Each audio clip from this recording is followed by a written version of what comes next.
G'day, hi, this is Julie. Welcome to my channel. Welcome to the next installment of our Doodle challenge. So hashtag 2022 Doodle challenge for March, MAR. Many of us have put out our videos, so check the hashtag if you haven't seen the rest of the videos yet. There's also a playlist linked below. This challenge is run by myself and Leigh from Leigh's Art Studio. We're the co-hosts and anyone can join. It's an open collaboration. All you have to do is link our channels in your description box. Use the hashtag to get your video into the playlist on YouTube, the same with everybody else's, with the current month on it, and comment on our videos and we will add you to our playlists. If you comment on mine and Leigh's videos, we will add you. So I think there's already maybe 15 videos. I'll turn my other computer off because it's making a noise, so I don't know how many, but anyway, there's quite a few videos to watch and there'll be more added as time goes on. And on this video, I also promised that I would draw the prizes or the names for the prizes of the 3 envelopes. So 3 envelopes being given away to people who have not won anything on my channel as yet. So they will win a postage stamps and some playing cards and a little Will cigarette card, and that will be mailed. So all the winners have to do is watch this video, stay tuned. Later in the video when we draw this, comment below that you have seen the video and saw your name being pulled out, and then send me an email to let me know your address to post it to.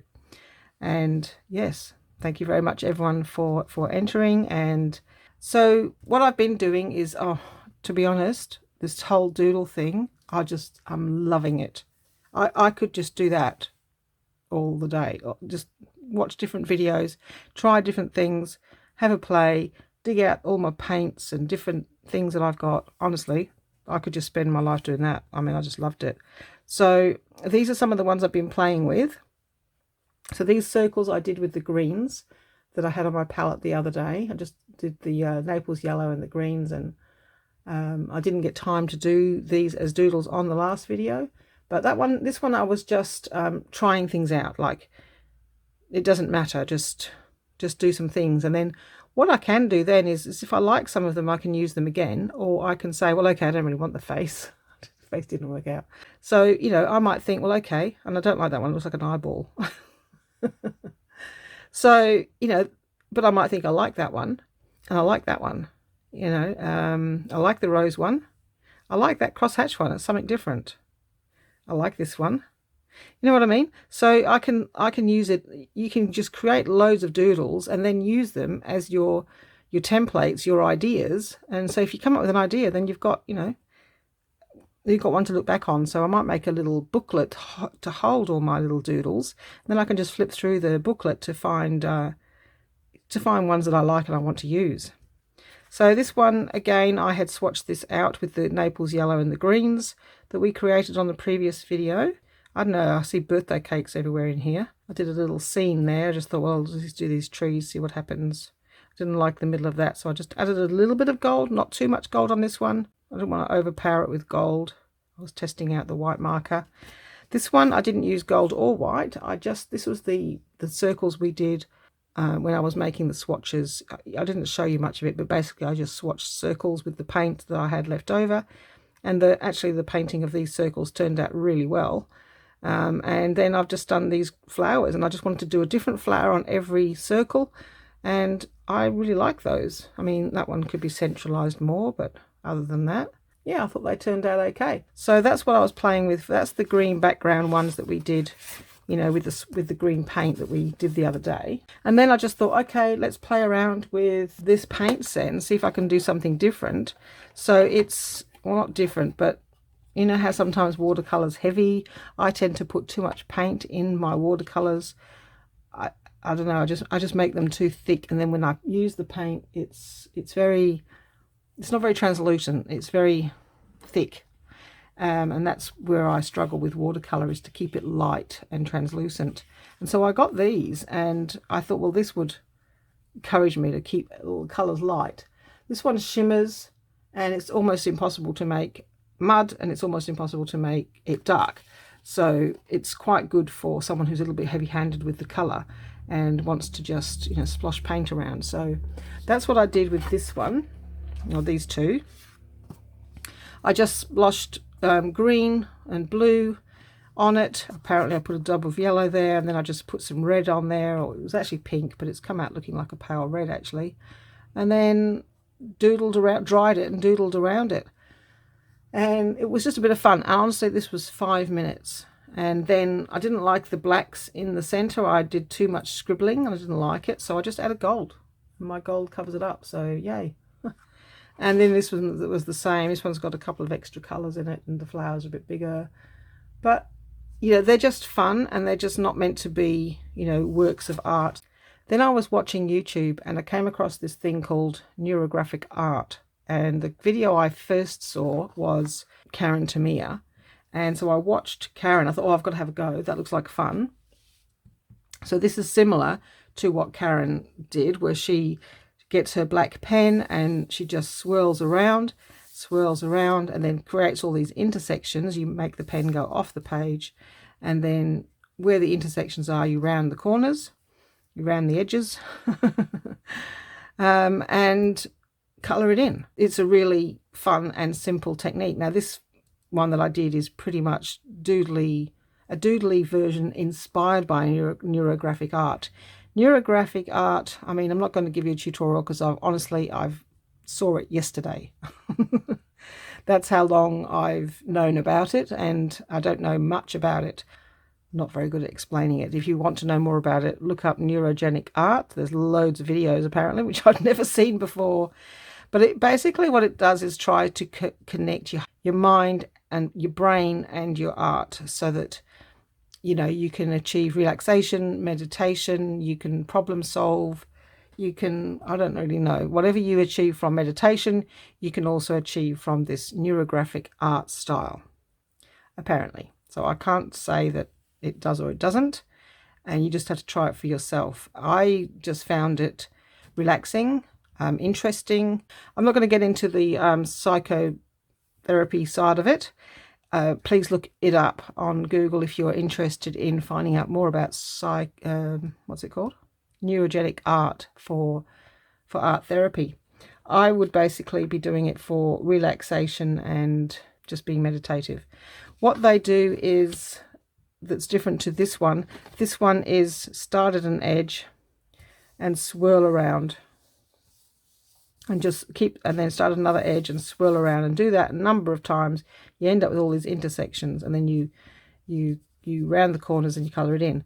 That's one way of doing it. That was the way I saw Karen do it, on Karen Tamia.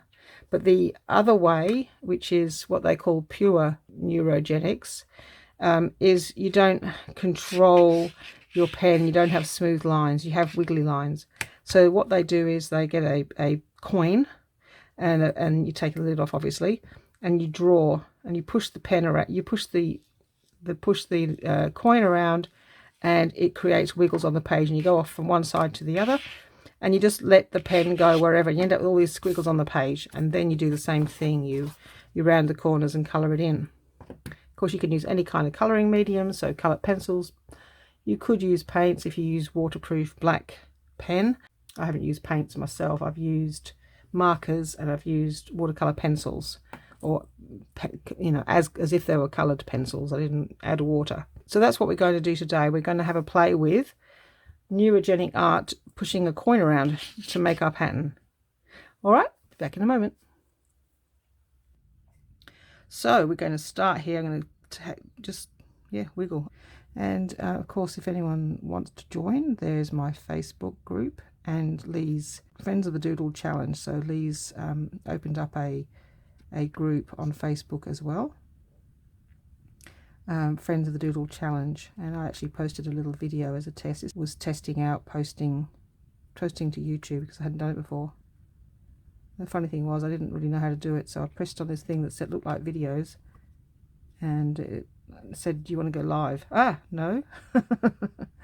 So yeah, there's a Friends of #2022 Doodle Challenge group on Facebook, and also I've put a Facebook group up too. Thank you for those people who have joined. So I'm now not there all by myself. I think we've got 14 members in each group, so probably the same ones have joined both. Okay, so interesting. What came up for me was the fact that I want to control where it goes, and sometimes when I tried to make it go a certain direction, it went in the completely opposite direction. And I'm thinking about the future a lot. I'm thinking about how it's going to look in the future instead of being in the moment. So that was something interesting. You can extrapolate things from your drawings, or you can just use it as a colouring in page. It's entirely up, or somewhere in between. You don't have to try to you know, do it as an art therapy or to understand, but just listen to your thoughts as you're, if you want to do it this way, listen to your thoughts as you're pushing the coin around, and see if you can, you know, get some ideas of what your personality or your current state of mind might be. And anyway, so that's the basic, getting it down on paper, getting the lines. The next thing you do, which can be really quite relaxing because you really don't have to think about it too much.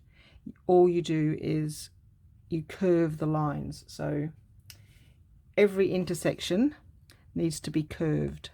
So that's how you get these little groups of black. Don't judge me. I just watched some videos and thought I'm going to give it a try. Okay, so I'm just going to start. This one's a bit complicated. There's a lot of intersections. So all we do is we go in and round those corners, round the edges, so that it has no sharp edges. And it doesn't matter if you have thick lines sometimes. I thicken them all up because I don't like, you know, like mistakes, if you like. So I noticed that, you know, the perfectionism in me comes out. But what I find with this is, when I was doing this last night, you know, off camera, that I could just do it without thinking, and I could just either let my mind go to places if I wanted to go there, or I could just think, okay, stop thinking, stop worrying, or stop whatever it is your mind's going to, and just don't worry about it for the moment. For the 5 minutes or 10 minutes that you do this, or it might take half an hour, but you might do it in a few different stints.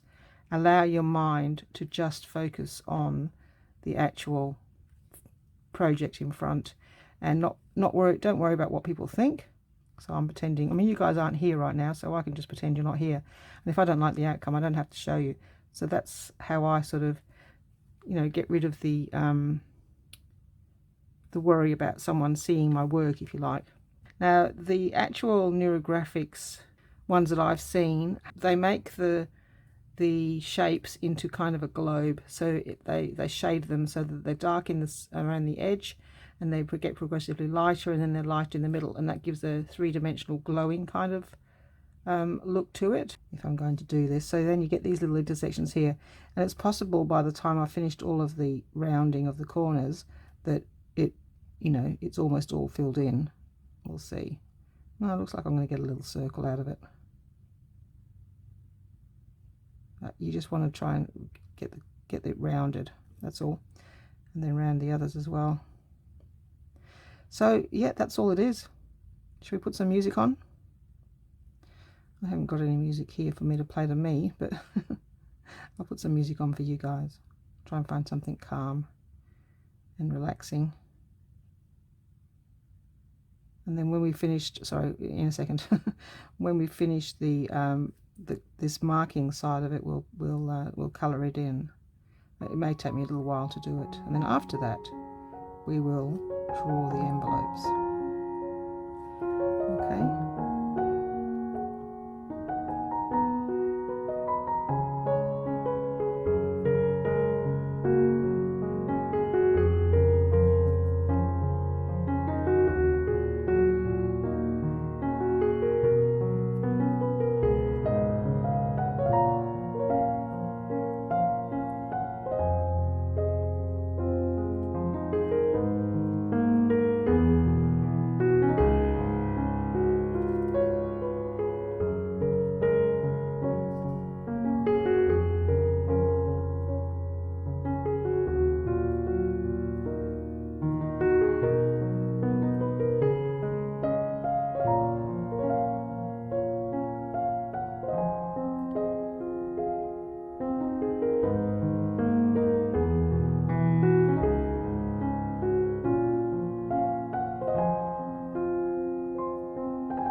Okay, that's stage 2, I guess.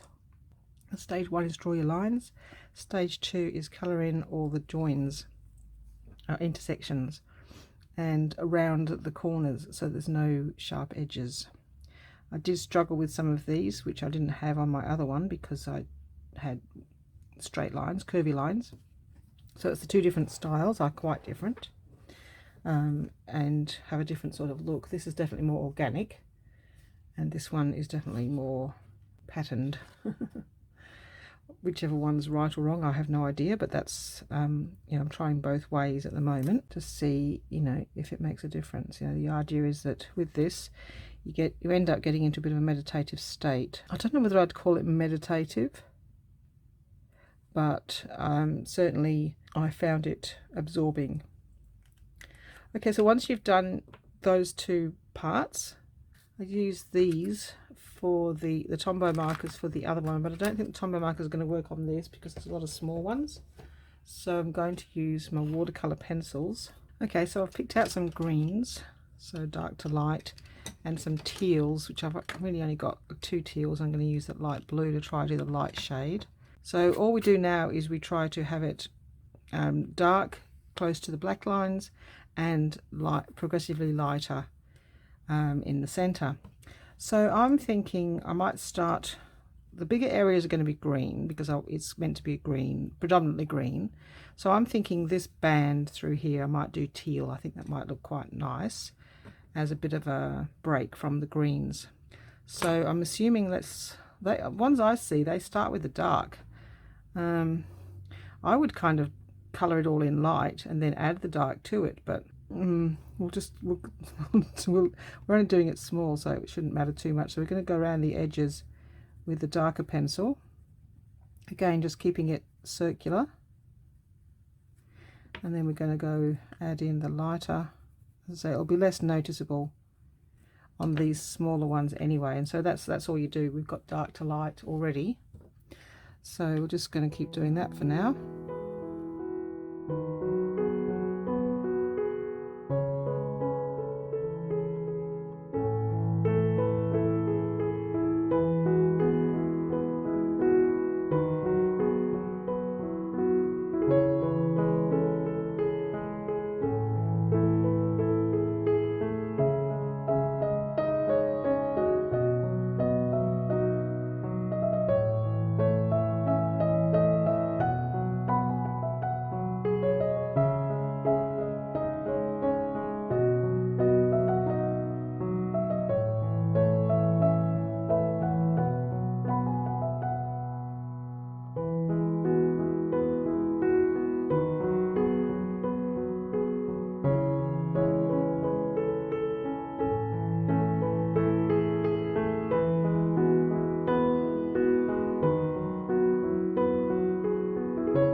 Do some green just to see how I like it with the teal, and whether I build up the teal in the middle and just have green around the edge. I'm not too sure.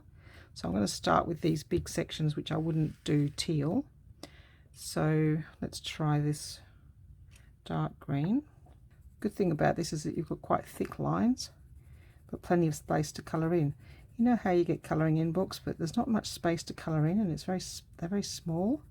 I like, if I'm going to do colouring in, I want to actually colour in. I don't want to, I don't know, have no room. So I like the fact that and I'm not going to go, I did go over the lines a little bit on the smaller ones, but it's a lot easier with those nice thick lines to not have to just colour in and not worry too much that you're going over. Well, it doesn't really matter if I go over, I guess, because I'm going to be doing it green as well. But let's just see if we can build this up. Changing the shade as we go closer to the center. That's kind of the idea. Trying to make it look like it's round. That's the theory. Well, I don't know, for some reason that seems to be what everyone does. So just kind of build it up like this, just going down in shade.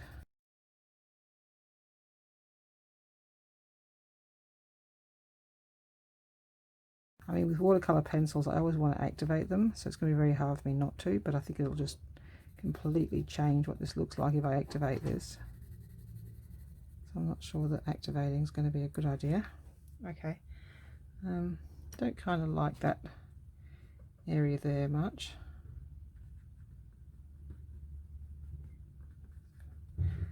There you go. Just sort of give it a bit more of a gradient. I reckon I'm going to try with this one, starting with the lighter and adding the darker, and see if we can build it up that way. So we're just going to do fairly light in the center. Yeah, I like the fact that I can just color in, and it doesn't matter what the color is. You know, like if I want to color in a flower, I feel like I have to have it fairly natural. That might work. And then kind of like add the dark lines to it. And we'll see if we like one better than the other.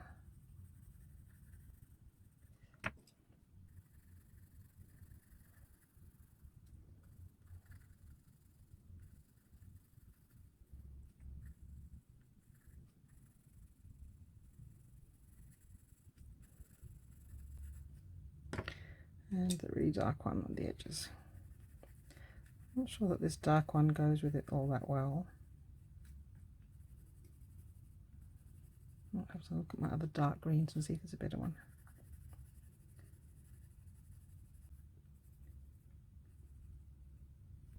Alright, well, we'll keep going. I'm not sure it's quite what I thought, but let's just see what this green's like. The other thing is I might get a slightly different result if I used ordinary pencils. They're more waxy, and these are certainly more softer. I like watercolor pencils personally. I find the ordinary pencils a little bit harder to color with because you've got to kind of break through the wax. You can be quite light with these ones.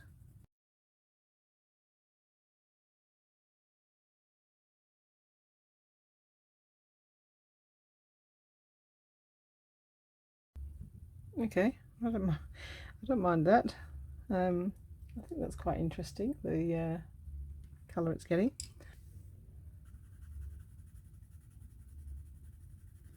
Although he's asleep right now, I'm sure when it gets, yeah, I don't know why usually he's bothering me at this time, at dinner time. Maybe, oh yeah, maybe I didn't really have lunch.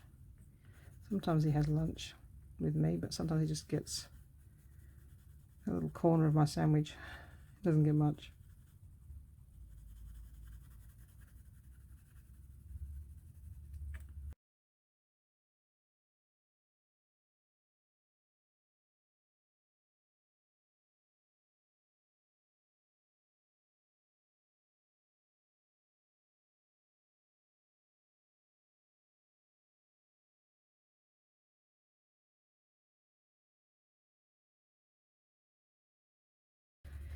So yeah, I quite like this kind of colouring in because I like it to be easy blocks of colour that I can colour in without too much thought or need to make it look like a flower or something.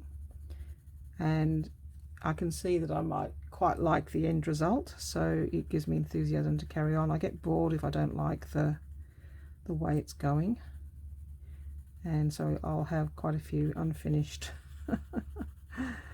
pictures that I didn't like. I just had a bit of an idea. I thought what I might do is just very lightly go over the blues, just give them a slight green hue, nothing too much, just because I didn't really have a blue-green colour. I just think it blends into this one a bit better.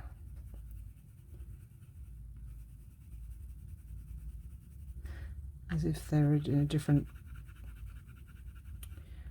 part of the process of going from blue to green. It looks a bit like algae, isn't it? Algae covered rocks. I don't know what they are.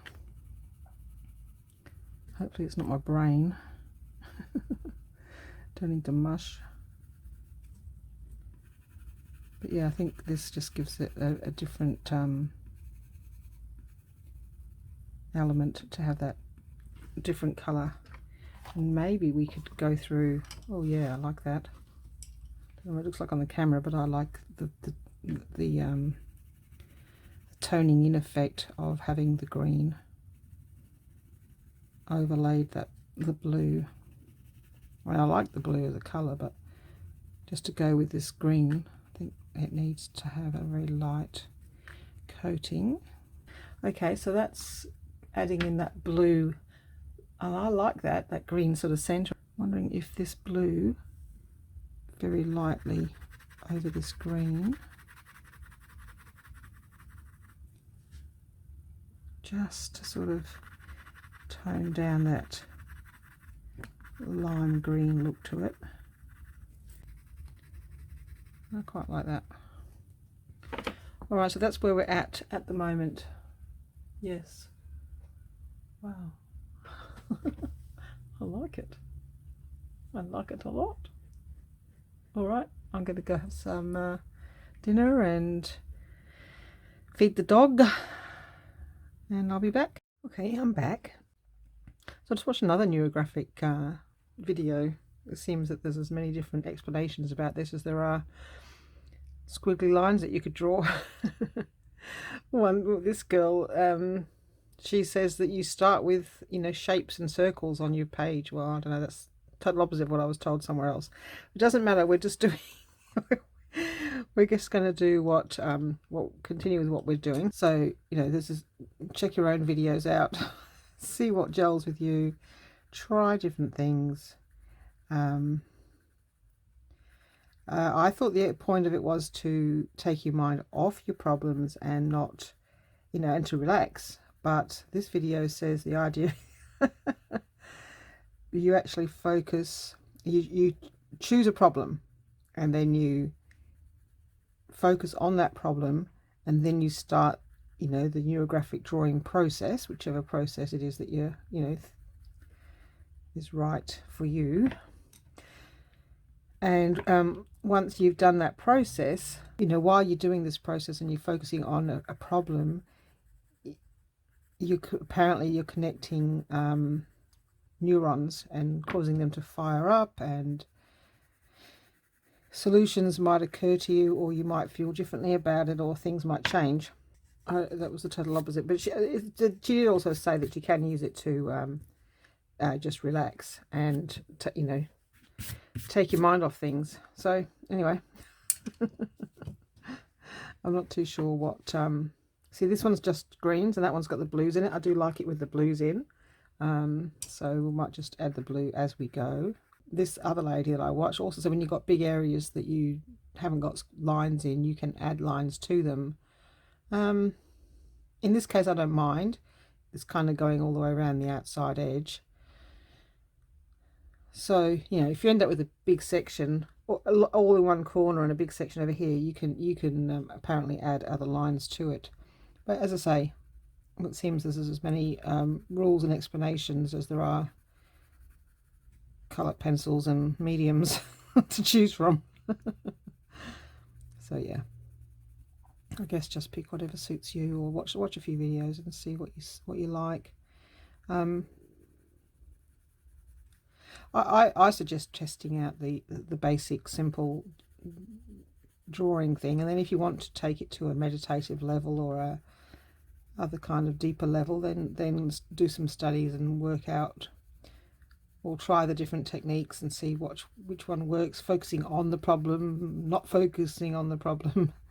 It's a bit like meditation. There's many ways of doing it, and sometimes there's only one way that suits you, and you have to find what that way is for yourself.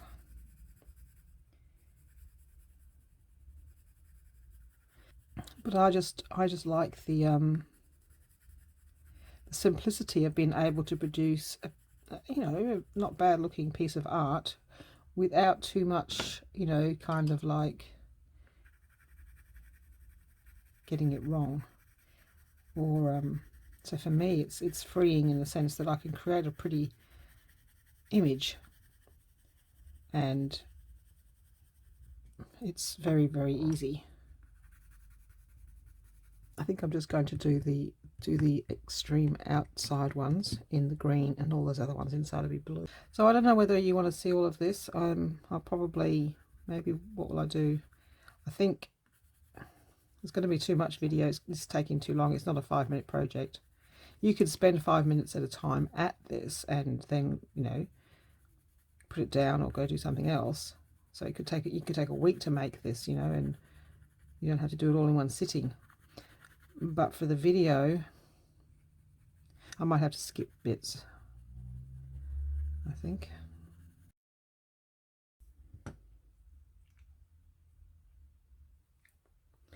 Alright, so now we've got to decide what we're doing with the inside ones. I think they're all going to be blue. Which way is going to be up? Looks a bit like a skull, doesn't it? Looks like it's this way up to me. It's like a head, a jaw, and a spine. It's a bit misshapen, but okay.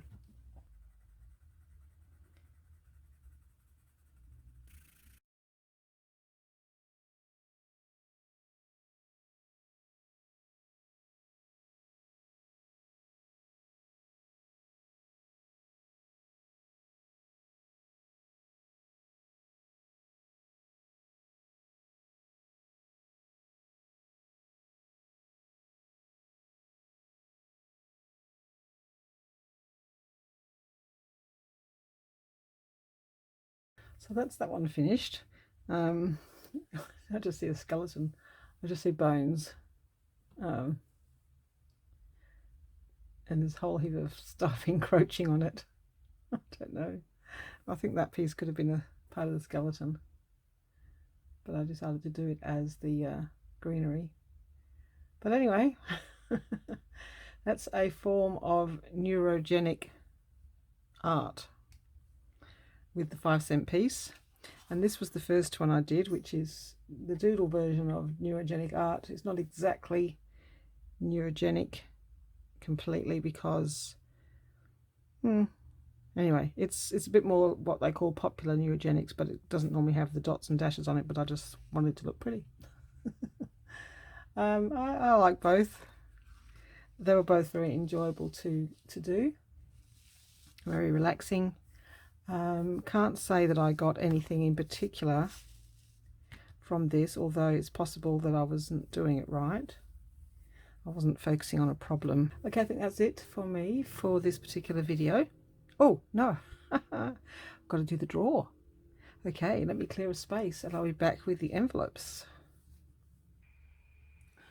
Okay, we've got our computer. It always makes a noise when it warms up. We've got 26 names, 1 to 26. So we put 26 in here. Okay, we've got 3 envelopes, so we can do this 3 times. Get a pen to make a note on here. And random generate number, please. Number 6, Karen Gray. Actually, I might use a highlighter. Let's use a highlighter. Karen Gray. You are our number. Oh, it's a little metallic one. How nice. Karen Gray, you have won our first envelope, which is stamps and playing cards and a little cigarette card, Black Cat. So that will be out to you. All you need to do is comment on this video that you have seen it. Thank you. And email me. And my email address is in the bottom of my videos. And let me know your address. Okay, let's generate number 2. 16. The sixes have it today. 16 is Diane Cole Smith. Diane, congrats, you've got the second envelope. All you have to do is comment on this video and send me an email and I will send it out to you. And number 3, the third envelope, 1, 2, 3, go. 25 is Yvonne Nidras. Yvonne, so congrats to you 3 ladies. Our winners are Karen, what does it say, Diane and Yvonne. Thank you ladies. All you have to do is comment, email, and I will post. So there you go. Thank you very much for watching. Please check out all the other Doodle videos on the Doodle Challenge so you can see the hashtag 2022 Doodle Challenge MAR, M-A-R, and all of the March Doodles will be in there, the ones that have been done, you know, with the background with the colour green. And as you can see, you don't have to actually do it on a background of colour green. It can just be predominantly green. So that's how that one turned out. This one looks really weird with all the others. I think it kind of might look okay on its own. But I have to say, yeah, it's a bit weird. I might prefer to do it in brighter colours. I wonder what the prompts will be for next month. So stay tuned for next month's prompts. Next month will be on the 3rd Wednesday of April. We'll be doing our videos for that. I'm sure there'll be some videos in between then and now, sort of talking about the prompts and what Leigh wants us to do for next month. So also check out the collage challenge, which has been running for a couple of months, February and March. And I have done a video with all the prompts for April, May, June and July. And I've done a PDF. So in my collage video, there is a download link for a PDF, where I've created the prompts that you can use on your videos. So we've got April, May, June and July. So yeah, if you want to download that file, especially if you're doing videos, it makes it a bit easier. It gives you all the prompts at a glance. Okay, I think that's it. Please check out our co-host Leigh from Leigh's Art Studio. She always has lots of lovely doodle and collage videos, and she's also doing the paper bag prompts, which I didn't do. So the paper bag prompts with Sherry from Turquoise Dreaming and Susan from Susan Hiles Art are doing hashtag let's use paper bags, I think. But anyway, check out Leigh's channel. She has got lots of paper bag videos where they made journals and tags and put pages in, and now they're doing belly bands and tags. So lots of interesting things with the paper bag prompt that I didn't do. Okay, that's it for me. Thank you very much for watching, and I'll see you in my next video. Bye bye.